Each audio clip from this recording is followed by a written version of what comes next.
Ini hasil pertemuan pimpinan buruh dengan Presiden Prabowo.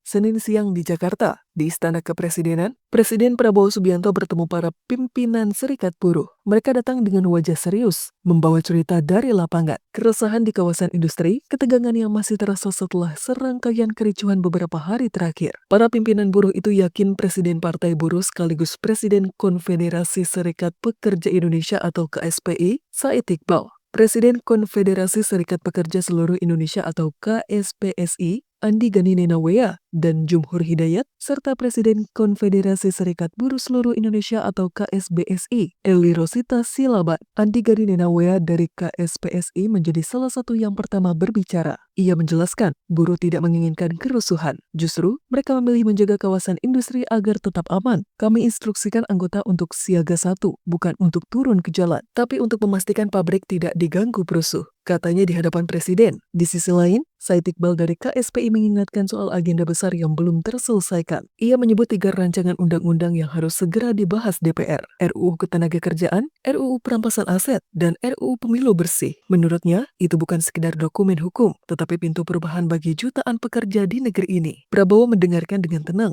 lalu ia membuka rencana segera akan diumumkan Dewan Kesejahteraan Perlindungan Nasional atau DKPN. Forum ini diharapkan bisa menjadi ruang tetap bagi buruh untuk menyampaikan aspirasi secara langsung. Namun para pemimpin buruh menegaskan, mereka tidak mencari jabatan. Kami bersedia masuk DKPN, tapi tidak perlu setingkat menteri. Cukup berbakti tanpa digaji, tegas Andi. Selain soal RU dan DKPN, pertemuan itu juga membahas berbagai isu lain, mulai dari potensi gelombang pemutusan kerja, potongan ojek online yang dinilai terlalu tinggi, hingga polemik anggota DPR yang dianggap memperkeruh keadaan. Semua dibicarakan di ruang yang sama, dalam suasana yang relatif tenang. Pertemuan ini menjadi gambaran bagaimana keresahan di kawasan industri bisa sampai ke meja presiden. Dari kericuhan di lapangan, aspirasi buruh mengalir ke pusat kekuasaan, lalu direspons dengan rencana kebijakan. Cerita itu mengalir seperti riak dari pabrik di Karawang hingga ruang rapat di istana. Kini, publik menunggu tindak lanjutnya. Apakah DKPN akan benar-benar menjadi ruang baru bagi buruh? Apakah DPR akan segera mempercepat pembahasan 3 RUU yang dinilai krusial itu? Pertemuan ini mungkin hanya awal, tapi bagi buruh, inilah kesempatan agar suara mereka tidak lagi hanya bergema di jalanan.